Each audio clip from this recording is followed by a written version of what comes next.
વડિયા શહેરમાં સુરગપરા ભવાની ચોકમાં પાણી માટે બહેનો રડચંડી બન્યા। છેલ્લા 3-4 દિવસથી પાણીનું વિતરણ ન થતાં બહેનોએ રોષ વ્યક્ત કર્યો। વડિયાના સુરગપરા ભવાની ચોક વિસ્તારમાં છેલ્લા 3-4 દિવસથી પાણીનું વિતરણ ન થતાં લોકોએ ખાસ કરીને બહેનો રોષ વ્યક્ત કર્યો। આ અંગે સરપંચે જણાવ્યું હતું કે પાણીની લાઇન રિપેરિંગનું કામ ચાલુ હોવાથી 2 દિવસ વિતરણ રોકવામાં આવ્યું। પાણીની લાઇનનું કામ પૂર્ણ થતાં નિયમિત રીતે પાણી મળવાનું શરૂ થઈ જાય છે। પાણીની લાઇનનું કામ પૂર્ણ થતાં નિયમિત રીતે પાણી મળવાનું કામ શરૂ થઈ ગયું છે। સરપંચના જણાવ્યા મુજબ ગત ઉનાળામાં વડિયા ગામમાં 1 દિવસ માટે પણ પાણી કાપ રાખવામાં આવ્યો ન હતો। ગામમાં સતત પાણી પુરવઠો જાળવવામાં આવ્યો। અમારા ઘર આગળ મોરભાઈ ચોકમાં ગટર કેવી છે એ તો તમે જોવો કે આવડું મોટું ગામ, ધારાસભ્યનું ગામ, આવું ગામ ન હોય। જરાક તો વિચાર કરો કે આવા ગામમાં રહેવું કેમ? ગટરના પાણી એમણે જાય છે, ગટર કોઈ સાફ કરવા નથી આવતું। પાણીનો પ્રશ્ન એટલો આજ 5-5, 8-8 દિવસથી પાણી નથી આવ્યું। પછી વિસાવદર વાળી જે કરવી પડશે, બીજું શું થાય? ચાલો બેન, બેન આજે 8 દિવસ થયા વડિયાની અંદર પાણી નથી આવ્યું।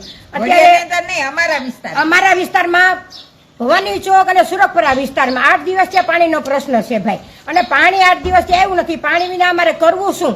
અને સરપંચ સાહેબના ઘરની બાજુ 24 કલાક પાણી આવે છે, ત્યાં બધી સગવડ છે, ગટરોમાં પાણી વયા જાય છે। એટલે અમારે 8-8 દિવસ આ ઘરમાં ટાંકામાં પાણી નથી, પીવાના પાણીનો પ્રશ્ન છે, વેચાતું પાણી પણ વડિયામાં મળતું નથી। તો અમારે પાણીના પ્રશ્નનું કરવું શું? અમારે એ બાબતે પંચાયતને ગામમાં જરાય પણ જાણવા અમને સાથ સહકાર આપે એવી વિનંતી।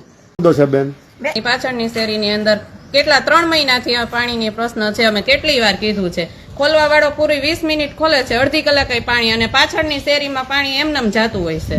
તો અમને પાણીનો છે ને પેલા નિકાલ ગમે એ કરે પ્રશ્ન કે પાણી અમને છે ને 6 દિવસથી નથી આવ્યું તો કલાક આવે। દિવાળીનો ટાઈમ છે અને પાણી ન આવે તો અમારે શું કરવું? શું કહેશો બેનો તમે?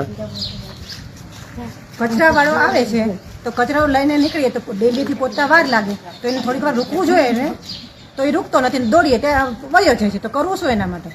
કોઈ માણસ અપંગ હોય તો દોડતા પહોંચે તો વાર કેટલી વાર લાગે? કઈ કામ કરતા હોય ને તમે આવો તો વાર લાગે, એક દિવસમાં વયો જાય કચરો, ઉભો ન રહે ને વયો જાય। સ્વચ્છતા અભિયાનને તો તમે લાભ નથી લઈ અને શેરીમાં 25-30 ગાયો હોય તો એને રોજ માટે એક તગારું ભરીને છાણ। આજ રોજ જે ભવાની ચોક વિસ્તાર, ખેતાણી રોડ, ત્યાં 2-3 દિવસ થયા જે પાણી બંધ હતું તે રિપેરિંગના કામની હિસાબેથી બંધ હતું।